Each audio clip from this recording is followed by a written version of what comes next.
नमस्कार।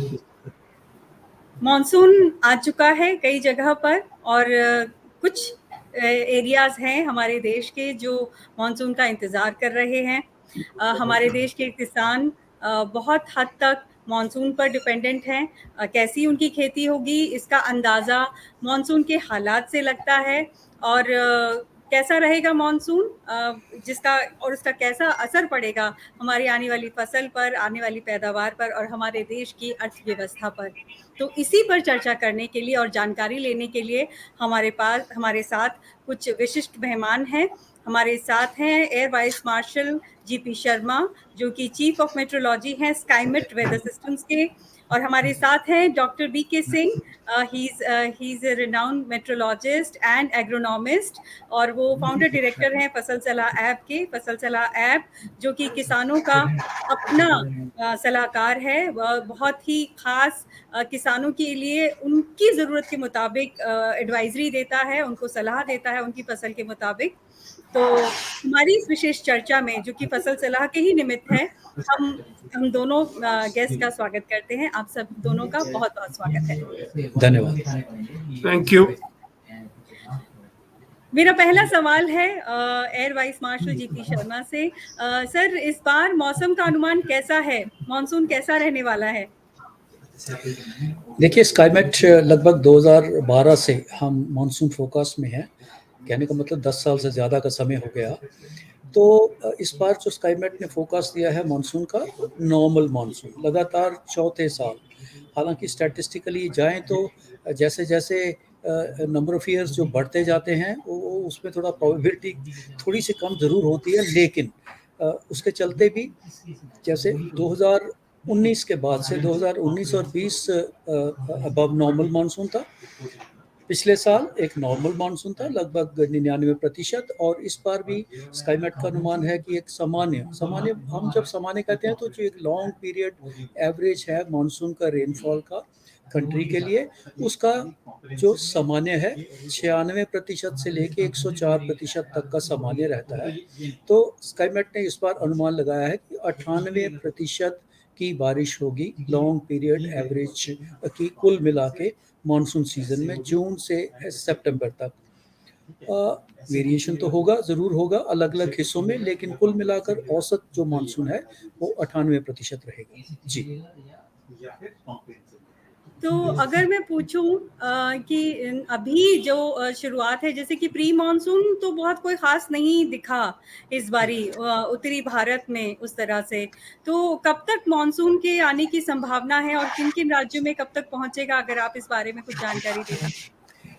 देखिए, मानसून की सामान्य तिथि जो मेनलैंड इंडिया केरल है वहाँ पे 1 जून को होती है।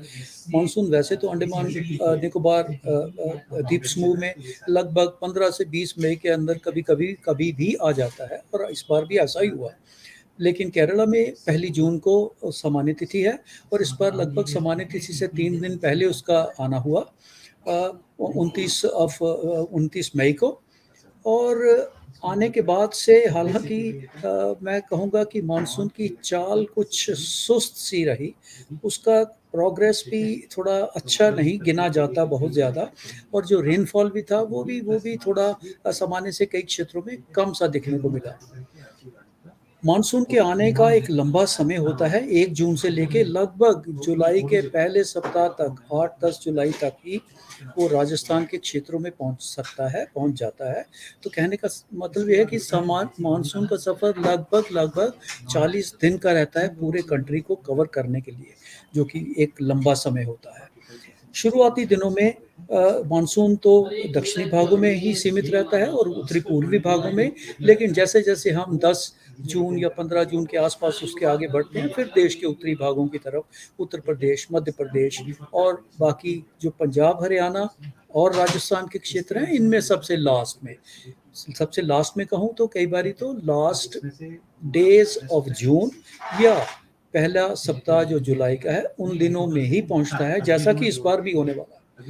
अभी तक मानसून जैसे हमने देखा कि वो गुजरात के क्षेत्रों में पहुंच चुका है, इस साइड में, वेस्टर्न साइड में, और बिहार, करीब पूरा कवर किया हुआ है और उत्तर प्रदेश को थोड़ा सा टच किया हुआ है।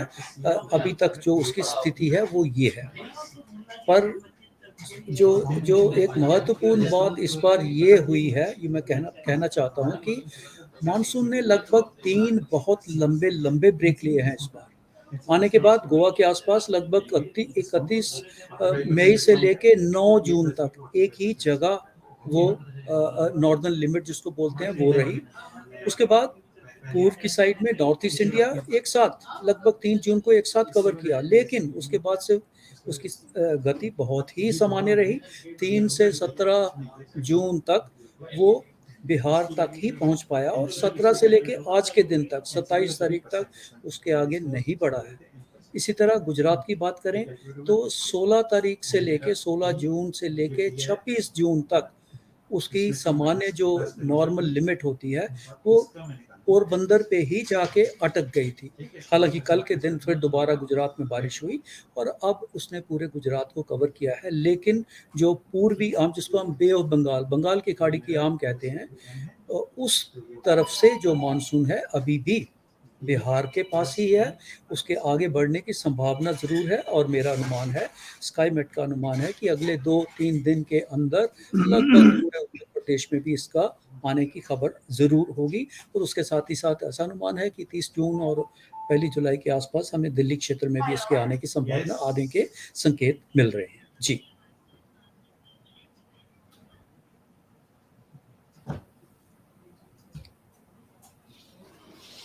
तो मेरा अगला सवाल इससे डॉक्टर वीके सिंह से है। तो अब जो स्थिति मानसून की एयर वाइस मार्शल साहब ने बताई, तो उसके मुताबिक किसानों के लिए ये कैसा रहने वाला है, उनको आप क्या सलाह देंगे? देखिए, सबसे पहले तो जीपी शर्मा साहब का धन्यवाद, वो आए और किसानों के लिए जो आप एडवाइस दे रहे हैं उसको हम किसानों तक पहुंचाएंगे।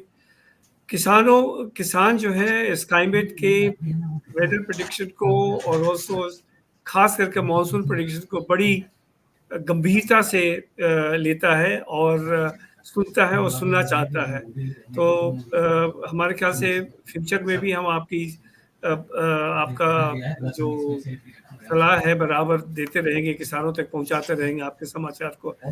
अभी खास करके जो आज हम लोग 27 जून पे हैं, तो उस समय तक धान खास करके खरीफ की जितनी फसलें हैं सबकी बुआई शुरू हो गई होती है और वो डिपेंड करता है कि कहाँ कहाँ मॉइस्चर है, कहाँ मॉइस्चर नहीं है। तो किसान हमेशा तकते रहते हैं आसमान की तरफ, स्काईमेट की तरफ कि भाई कब बताएं कि मैं बुआई करूं या बुआई करूं पकड़ दूं, वो बारिश नहीं हुई तो मेरी फसलें जल जाएगी। तो आज के खास करके धान की जो फसल है उसके तो पौधे पड़ गए हैं और उग भी गए हैं और ट्रांसप्लांटेशन मेरे ख्याल से जुलाई में शुरू हो जाएगी, खास करके पंजाब, हरियाणा और बिहार में तो आपने बताया कि शायद मानसून एक्टिव है, काफ़ी बारिश हो रही है, होने की संभावना है। तो वहाँ तो पैडी की ट्रांसप्लांटेशन मेरे ख्याल से समय पे हो जाएगी। तो बाकी बचा पंजाब और हरियाणा और उत्तर प्रदेश खास करके, उसमें अब धान की जो पौध तो तैयार है और ट्रांसप्लांटेशन कब करें डिपेंड करता है कि ये आपकी फसल मतलब आपकी बारिश कब आती है उस पर डिपेंड करता है। नाउ एक चीज़ आपने बताया गुजरात का, जो उसके लिए हमें चिंता है, तो गुजरात जो है कॉटन का, खास कर सौराष्ट्र में कॉटन की पैदावार बहुत मायने रखती है पूरे ऑल इंडिया कॉटन प्रोडक्शन में। वहाँ की यदि मानसून कमजोर हुई तो इस साल आपको मालूम होगा कि कॉटन प्रोडक्शन अच्छी होने के बावजूद भी किसानों को एमएसपी से दुगनी प्राइस मिली, क्योंकि वर्ल्ड मार्केट प्राइसेस में कॉटन की प्राइसेस बहुत ऊपर थी। तो इस बार बहुत किसान उम्मीद में और बड़ी मात्रा में अपनी बीज लेके बैठे हैं कि कब मानसून आए और कब हम उसकी बुआई करें। कुछ तो कर चुके होंगे ऑलरेडी, लेकिन आपका जो प्रेडिक्शन जो है, आपके जो पूर्वानुमान है मानसून का, वो गुजरात के लिए बहुत मायने रखता है। खास करके कॉटन की प्रोडक्शन पंजाब हरियाणा में भी होती है, काफ़ी होती है, लेकिन चूंकि काफ़ी एरिया इरिगेटेड है तो शायद उतना मतलब भी इरिगेशन से उसका रेनफॉल से की डिपेंडेंस घट जाती है। तो कॉटन और पैडी दो क्रॉप्स है जिसकी पैदावार आपके मानसून के ऊपर बहुत आधारित है।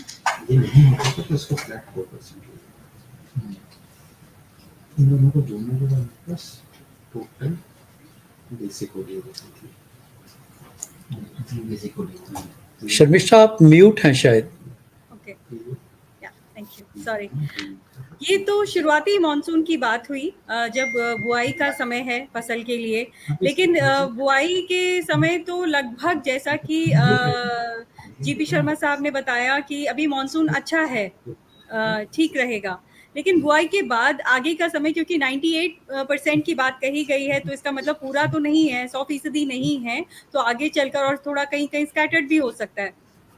तो डॉक्टर वीके सिंह, मैं आपसे ये पूछना चाहती हूँ कि आगे चलकर जो कब मानसून की इम्पोर्टेंस मानी जाएगी फसल की आगे के समय में, आगे के जब फसल जब खड़ी होगी तो कैसा मानसून रहना चाहिए, और अगर नहीं होगा उस वक्त तो फिर सिंचाई की जरूरत पड़ेगी, तो इस बारे में आपका क्या कहना है? देखिए, जहाँ तक फसलों का सवाल है, एक बार सोइंग हो गई और उसके बाद यदि बरसात नहीं हुई तो बड़ा डिजास्टर्स उसका अफेक्ट होता है, क्योंकि पौधे मर जाते हैं और उसको फिर रिवाइव करने का कोई मेथड नहीं है। तो एक खास करके कुछ कुछ फसलें इस तरह की, जैसे सोयाबीन बहुत क्रिटिकल है उसके लिए सॉइल मॉइस्चर कंटेंट। तो यदि सोयाबीन की बुआई भी अभी नहीं हुई है मध्य प्रदेश में, आई होप मध्य प्रदेश महाराष्ट्र में मानसून नॉर्मल रहे, किसान वेट कर रहे हैं। एक्चुअली कुछ कुछ बुआई हो भी चुकी है, एक्चुअली महाराष्ट्र में कुछ बुआई हो गई है, मध्य प्रदेश में बाकी है बुआई होना। यदि वहाँ होती है तो मानसून वहाँ बहुत मतलब बहुत जरूरी है। तो जुलाई के फर्स्ट सेकेंड वीक में तो पौधे के अंकुरन के लिए, खास करके जर्मिनेशन के लिए जो है उसमें मानसून की बारिश की आवश्यकता होती है। एक बार कॉटन के बीज जम जाए तो वो थोड़े ड्रॉट रेसिस्टेंट होते हैं, 2 4 10 दिन वो झेल सकते हैं, लेकिन खास करके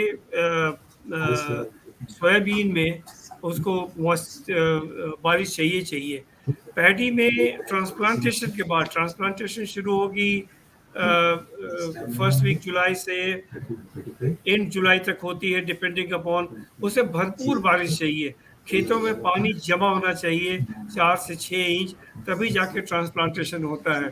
तो वो उस समय का मानसून, जुलाई के अंत तक मानसून खास करके पैडी ग्रोइंग एरियाज में, जो कि बंगाल, बिहार, यूपी, पंजाब, हरियाणा, जो मेजर राइस प्रोड्यूसिंग बेल्ट है, इवन साउथ इंडिया में भी है, वो भी बहुत आवश्यक पड़ता है।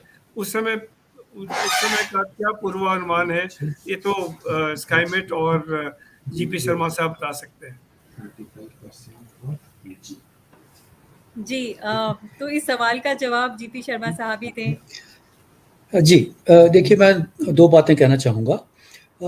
जो हमारे देश में कुछ एरिया ऐसे हैं जो कि आप कह सकते हैं कि अगर बारिश थोड़ी कम भी होती है उस पर ज़्यादा निर्भर नहीं रहते, लेकिन कुछ क्षेत्र ऐसे हैं जो रेन फेड एरिया है, जो कोर मानसून मंथ जो होते हैं उनके लिए बहुत ही इम्पॉर्टेंट है। जैसे कोर मानसून मंथ का है जुलाई और अगस्त के 2 महीने जो होते हैं, ये कोर मानसून मंथ होते हैं। और इसी तरह कोर मानसून एरिया जिसको हम रेन फेड एरिया कहते हैं, जैसे महाराष्ट्र के क्षेत्र, मध्य प्रदेश और गुजरात के क्षेत्र, ये रेन फेड लार्जली बहुत सारा ज़रूरत है इनको बारिश की, मानसून बारिश की।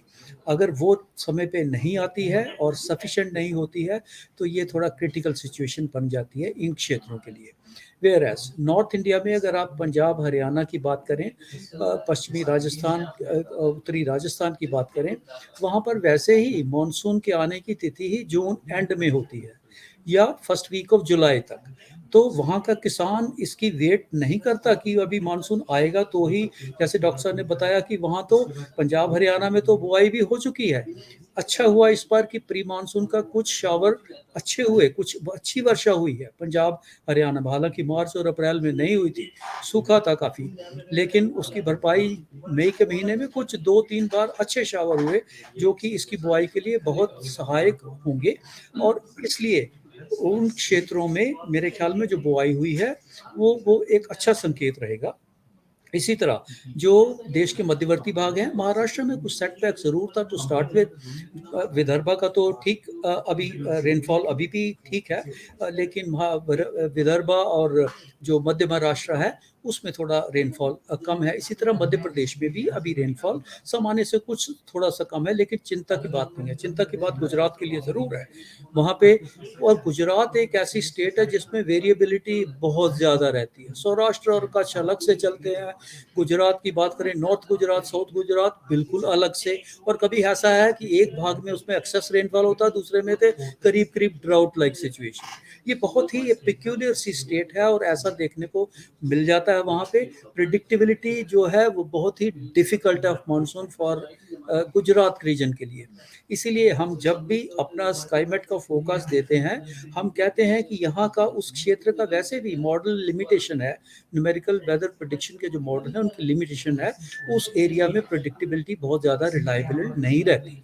दक्षिण राजस्थान और गुजरात के क्षेत्रों में ये संकेत जो होते हैं मानसून के, इसमें बहुत ज़्यादा रिलायबल लेके हम नहीं चल सकते।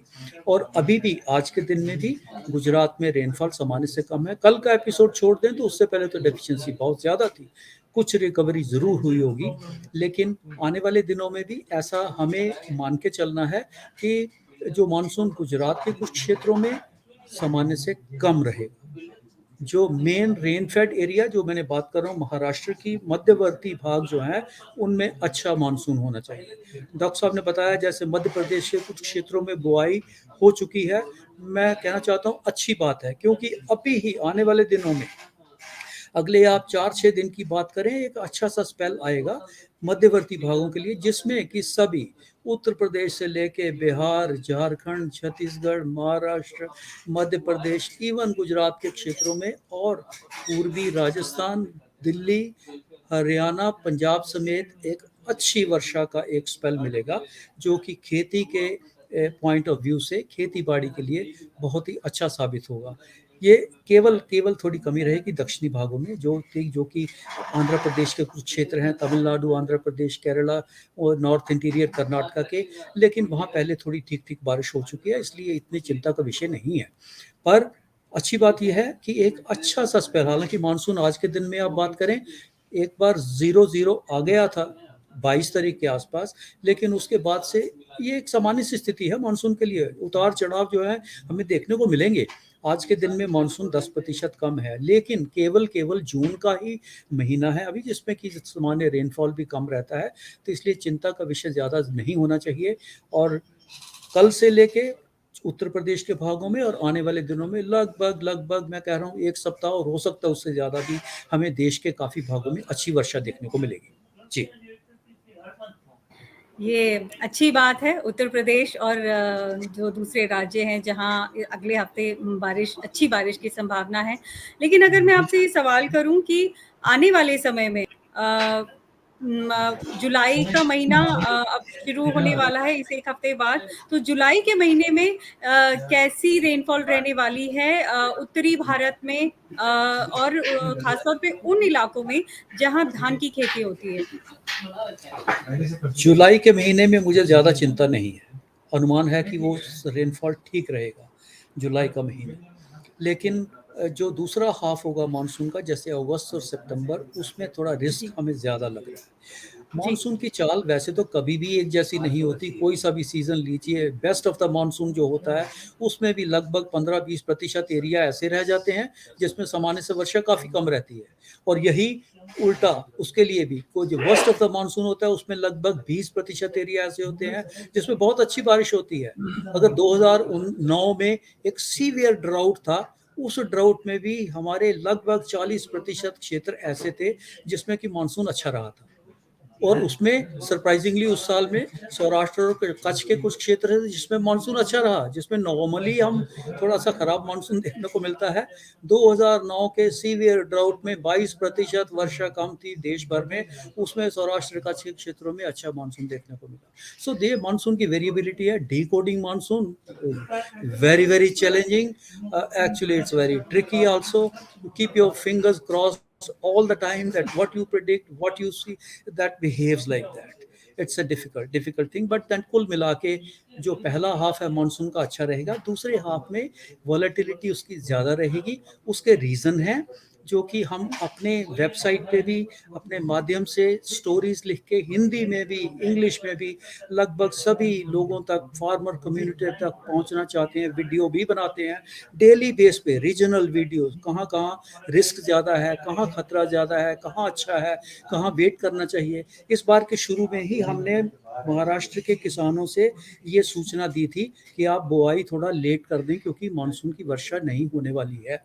क्योंकि 3 दिन पहले आने से मानसून, ऐसा अंदाज था कि मानसून तो बिल्कुल लगभग 1 सप्ताह के अंदर अंदर 7, 8, 10 तारीख के आसपास महाराष्ट्र के काफ़ी क्षेत्रों में पहुंच जाएगा और भरपूर वर्षा होगी, लेकिन ऐसा नहीं था। इसलिए हमने किसानों को उस वक्त भी सलाह दी थी कि अभी रुक जाइए, बुआई मत करिए, जब करनी होगी हम आपको 4-5 दिन का कम से कम समय ज़रूर देंगे, जब बरसात आनी होगी उसके बाद आप करिएगा।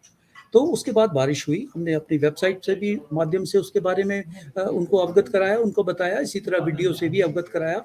और ऐसी हमारी कोशिश रहती है, हम ज़रूर, जैसे मैंने अभी आपको बताया है कि ऐसे अगले सप्ताह वर्षा आने वाली है, हमारे वीडियोज़ हैं, हमारी वेबसाइट है, हमारे कॉन्टेंट्स है। मेरी सलाह ये है कि अगर हम उसको देखते रहेंगे, पढ़ते रहेंगे, तो मेरे ख्याल में एक अच्छी सलाह किसानों के लिए उसमें मिलेगी। जी जी, इसी तरह की सलाह फसल सलाह ऐप पर भी दी जाती है, जो जिस किसान ने जो भी फसल बोई हुई है, उसके मुताबिक वेदर एडवाइज़री फसल सलाह ऐप के थ्रू भी मिलता है।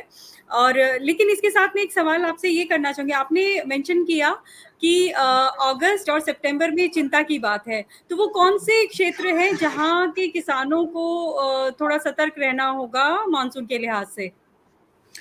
देखिए, वैसे तो पिन पॉइंट करना वंस अगेन एक बहुत मुश्किल सा विषय होता है कि कहाँ-कहाँ रहेगा, लेकिन ब्रॉडली हाँ, इसके बारे में ज़रूर अनुमान ज़रूर है।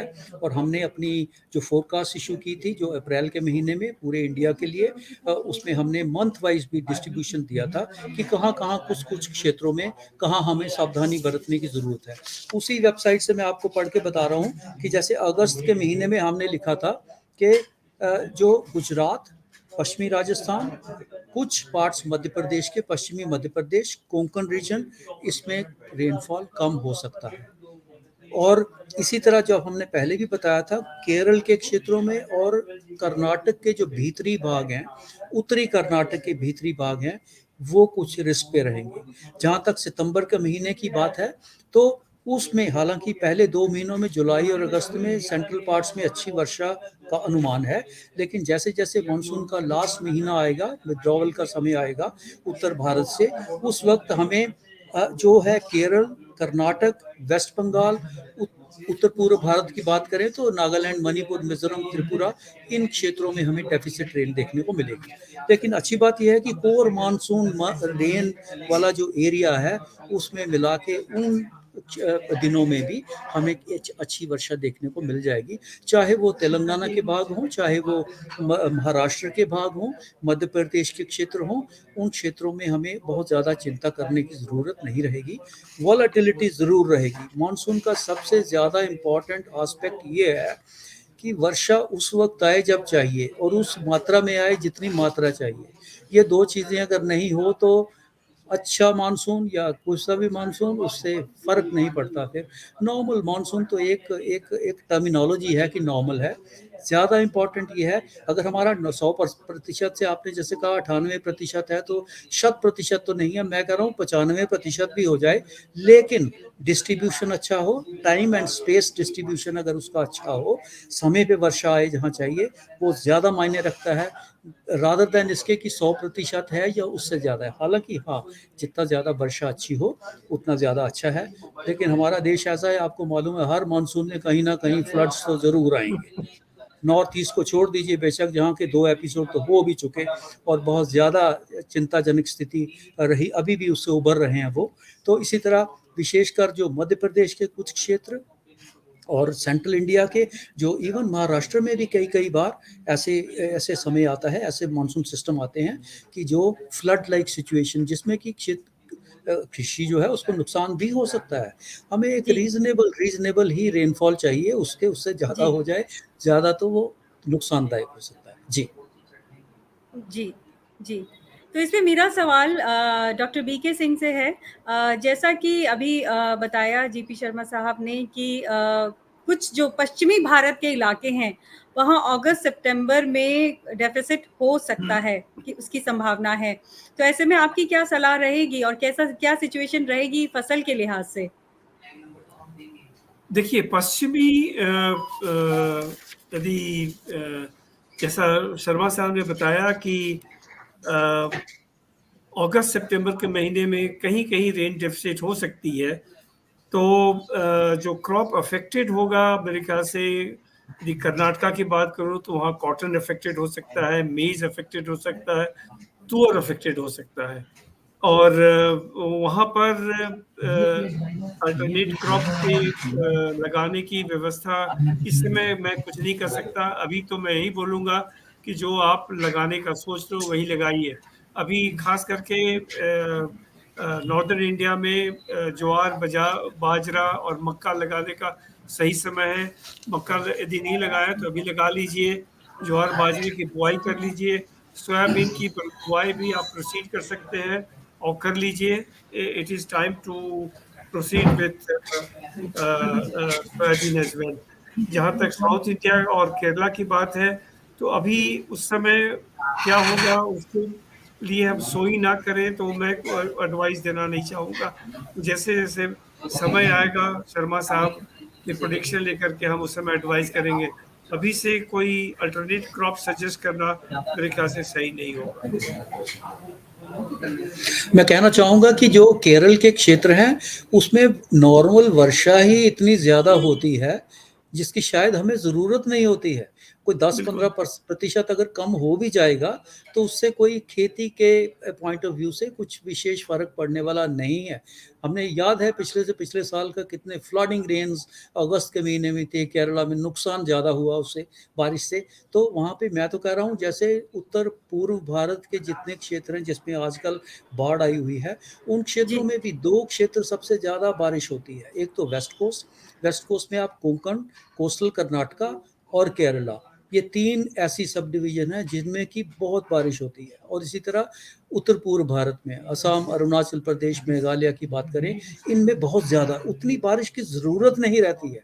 तो इन क्षेत्रों में अगर सामान्य से 10-15% बारिश कम हो भी जाए, तो उसका खेती-बाड़ी पे असर नहीं पड़ेगा। मेरे तो कहने का है कि वो आई थिंक वो ज़्यादा अच्छा रहेगा कि थोड़ी-सी बरसात कम हो, नहीं तो उससे थोड़ा-सा कई बारी नुकसान उसमें ज़्यादा होता है। तो मैं कुल मिला के ये कहूँगा कि जहाँ जो हमारा एग्रीकल्चर बाउल जिसका गिनते हैं, उत्तर भारत में पंजाब, हरियाणा, उत्तर प्रदेश की बात करें और मध्यवर्ती भागों में अगर आ जाएँ तो मध्य प्रदेश और महाराष्ट्र, छत्तीसगढ़ की बात करें, इन क्षेत्रों में जहाँ ज़्यादा मैटर करता है, अच्छी वर्षा होने की वाली है, अच्छा मानसून होने वाला है। गुजरात में थोड़ा-सा जी, मुझे रिस्क ज़रूर दिखता है। बाकी जो मेन हमारी खरीफ क्रॉप की जो है, कैश क्रॉप्स या कह सकते हैं, या दूसरे जैसे जो धान की खेती है जहाँ-जहाँ, मुझे नहीं जी, लगता कि कोई इतना ज़्यादा कोई रिस्क है, इतना ज़्यादा कोई चिंता का विषय है। हाँ, कुछ-कुछ पॉकेट में वो एक सामान्य-सी बात रहेगी कि हमें थोड़ा-सा सावधानी बरतने की ज़रूरत ज़रूर रहेगी। जी। जी, जी। मेरा अगला सवाल उत्तर-पूर्व भारत को लेकर है, जहाँ की अभी बाढ़ की स्थिति बनी हुई है और अभी तो क्योंकि ये मानसून की शुरुआत ही है, तो आने वाले से वहाँ के लिए जैसे जो इलाके हैं उत्तर-पूर्व भारत के जो नॉर्थ ईस्टर्न स्टेट्स हैं और असम है और पश्चिम बंगाल है, तो इन इलाकों में अभी कैसा रहने वाला है मौसम का हाल? देखिए, जो उत्तर पूर्व का क्षेत्र है, विशेषकर हाँ, अभी तक तो हमारे जितने फार्मर्स हैं उनको भी ज़्यादा समझ में आ जाता है कि हम क्या टर्मिनोलॉजी यूज़ कर रहे हैं। मानसून ट्रफ हम बहुत बार उसकी बात करते हैं। तो मानसून ट्रफ एक ईस्ट वेस्ट ओरिएंटेड एक फीचर होता है। वो फीचर ज़्यादातर असम अरुणाचल जैसे ही वहाँ वो पहुँच जाता है तो बहुत ज़्यादा बरसात होती है, जिसको कि ब्रेक मानसून कंडीशन भी हम कहते हैं। और हर सीज़न में ऐसा 1-2 ज़रूर एपिसोड आएँगे कि जिसमें कि आपकी मानसून ट्रफ जो है वो उस क्षेत्र में पहुँचेगी। और ये दोनों स्टेट्स असम और अरुणाचल प्रदेश, ये भी दोनों ज़्यादातर ईस्ट वेस्ट ओरिएंटेड हैं। उसकी उसकी नॉर्थ साउथ विड्थ देखें तो बहुत कम है। वेयरएज़ जो नागालैंड, मणिपुर, मिज़ोरम, त्रिपुरा की बात करें तो वो उत्तर से लेके दक्षिण की तरफ आती हैं वो स्टेट्स। जो हालाँकि जो अरुणाचल और जैसा मैंने बोला असम, ईस्ट से लेके वेस्ट तक बहुत बहुत एक बहुत सामान्य सा एरिया नहीं ना मिला के पूरा का पूरा ऊपरी असम से लेके निचला असम, मतलब आप तिनसुकिया से लेके और नीचे आप बारपेटा यहाँ तक आ जाएं, धुबरी के पास भी, तो एक बहुत लंबा सा क्षेत्र है। और दूसरा सबसे इम्पोर्टेंट उसमें ये है, ब्रह्मपुत्रा रिवर पूरे के पूरे असम में ऊपरी असम से लेके लोअर असम तक लगातार उसके बहती है और वही बाढ़ का ज़्यादातर कारण बनती है, क्योंकि कैचमेंट एरियाज ऐसे हैं, टेरेन ऐसी है वहाँ पे। जी। अरुणाचल की बात करें या इवन अरुणाचल के और भी जो उत्तर में क्षेत्र हैं, वो कैचमेंट एरियाज हैं उसके। अगर हमारी बरसात बंद भी हो जाती है कुछ दिन, तो भी जो वाटर बॉडीज़ हैं, वो उसके कुछ दिन बाद तक भी रिस्पॉन्ड करती रहती हैं, क्योंकि कैचमेंट जी। एरियाज में बरसात होती है, उसके कारण फ्लड सिचुएशन जारी रहती है, जो कि आजकल आप देख रहे हैं। असम में आपको ज़्यादा इम्प्रूवमेंट देखने को मिल नहीं रही है, पिछले 4 दिन से कोई विशेष वर्षा नहीं हुई वहाँ, बहुत सुधार हुआ है, लेकिन जो बाढ़ का पानी है वो तो अभी भी भरा हुआ है। बराक वैली में जो सिलचर का क्षेत्र है अभी भी जलमग्न है, अभी भी पूरा क्षेत्र ऐसा है। सो ये उसके कारण है कि उत्तर पूर्व एक ऐसा क्षेत्र है जहाँ वर्षा रुक जाने के बाद भी हमें उस स्थिति का सामना करना पड़ता है जिसमें कि फसलें तो बर्बाद होती ही हैं, इवन सामान्य जीवन भी उसको पटरी पे आने के लिए बहुत समय लगता है। जी। जी। और इसके साथ ही मैं कुछ जो वो इलाके हैं जहाँ ख़ास तौर पे बासमती जहाँ का फ़ेमस है, उत्तराखंड और हिमाचल की अगर बात करूँ, तो वहाँ के लिए आपका क्या पूर्वानुमान है? अच्छा मानसून रहेगा, हिमाचल प्रदेश में भी, उत्तराखंड में भी। उत्तराखंड में तो अगले 2-3 दिन में आप देखेंगे, हम कहेंगे उत्तराखंड स्टेट में मानसून का आना हो जाएगा 30 तारीख से पहले-पहले। परसों की ही बात करें, मेरे ख्याल में 29-30 तारीख के आसपास हमें उत्तराखंड में अच्छी बरसात देखने को मिलेगी। उसके साथ ही साथ हिमाचल के जो क्षेत्र हैं, उनमें भी अच्छी बरसात देखने को मिलेगी।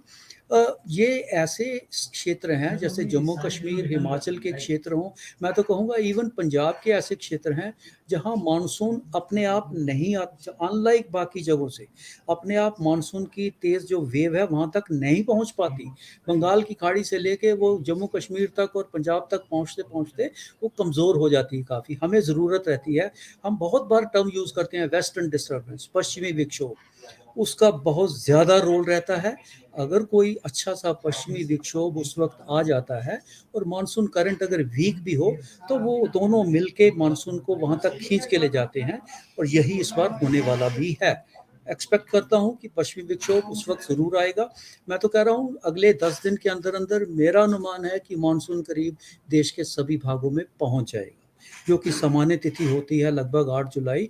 मैं तो कह रहा हूँ राजस्थान के कुछ क्षेत्रों में बहुत अच्छी वर्षा होने वाली है। स्टार्टिंग विद ईस्ट राजस्थान, उसके बाद दक्षिण राजस्थान में भी अच्छा मानसून होने वाला है, जहाँ की रिस्क हमेशा ज़्यादा रहता है। एक अच्छा मानसून हमें देखने को मिल सकता है। जी। तो doctor VK Singh, GP Sharma sahab का कहना है कि लार्जली तो लगभग पूरे भारत के लिए अच्छी खबर ही है मानसून, सिवाय कुछ इलाकों के जो कि अगस्त सितंबर में जहां थोड़ी परेशानी हो सकती है। तो आपका क्या कहना है, अभी अभी जैसे बुआई चल रही है और आगे चलकर ठीक रहने वाला है, खासतौर पे जो उत्तरी भारत है, मध्य भारत है, इन इलाकों में तो जहाँ सोयाबीन, धान, ये फसलें जहाँ बोई जाती हैं, तो उनके लिए तो काफी अच्छा रहने वाला है। आपका क्या कहना है? देखिए, हम तो किसानों के सवालों से घिरे रहते हैं और किसानों को शर्मा साहब का संदेश पहुंचाएंगे कि घबराने की कोई बात नहीं, मानसून बढ़िया होने वाला है। पूरी बारिश होगी, आप अपने हिसाब से बुआई करें, बहुत ज़्यादा सिंचाई की शायद ज़रूरत ना पड़े।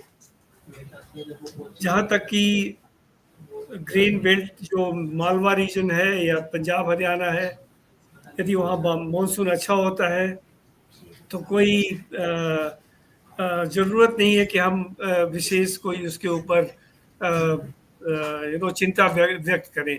तो बहुत अच्छी बात है, शर्मा साहब ने बताया, किसानों तक हम आपका समाचार पहुंचा देंगे, घबराइए मत, सब कुछ सामान्य होने वाला है। अगस्त में देख लेंगे क्या होता है, उस समय यदि कुछ स्पेशल मेजर उठाना पड़े मानसून सॉइल मॉइस्चर डेफिसिट के लिए, वो किसानों को ज़रूर बताएंगे। तो अभी तक तो मेजर क्रॉप में सिर्फ एक ही क्रॉप का थोड़ी मुझे चिंता हो रही है, वो है कॉटन। बिकॉज कॉटन की इस बार बुआई किसान बहुत तेजी से और बड़े रकबे में करना चाहते हैं, क्योंकि प्राइसेस इतने अच्छे रहे हैं। लेकिन जो कि अभी थोड़ा सा उसमें हमको शर्मा साहब को हिचक हो रही थी, गुजरात और सौराष्ट्र रीजन में जो कॉटन की चीज़ की सोइंग के लिए वो मेजर एरिया है, उसमें कुछ चिंता का विषय है। तो पंजाब हरियाणा में जो कॉटन की बुआई होती है वहाँ पर कोई चिंता की बात नहीं है, वहाँ इरिगेशन भी उपलब्ध है, ग्राउंड वाटर भी उपलब्ध है, तो हमें उस बात की चिंता। सिर्फ कॉटन जो सोयाबीन है या धान है या इवन ग्वार है, उसके लिए हमें बहुत चिंता करने की जरूरत नहीं है किसानों को। नहीं, तू रिफ्रेश कराओ ना। आपका बहुत बहुत शुक्रिया डॉक्टर बीके सिंह। आपकी उम्मीद है किसान आपकी इन सलाहों पर ध्यान देंगे और एक बेहतर पैदावार और अच्छी अपनी आमदनी करवाएंगे इन सलाहों के ज़रिए। और बहुत बहुत धन्यवाद air vice marshal GP Sharma sahab का, जिन्होंने इतना सारा इनपुट हमें दिया मानसून के लिहाज से, उसके बारे में जानकारी दी। उम्मीद है सभी किसानों को इस जानकारी से फ़ायदा मिलेगा और आगे इस तरह से इस जानकारी के ज़रिए वो अपनी फसल की प्लानिंग कर सकेंगे, बेहतर प्लानिंग कर सकेंगे। आप दोनों का बहुत बहुत धन्यवाद। धन्यवाद। Thank you.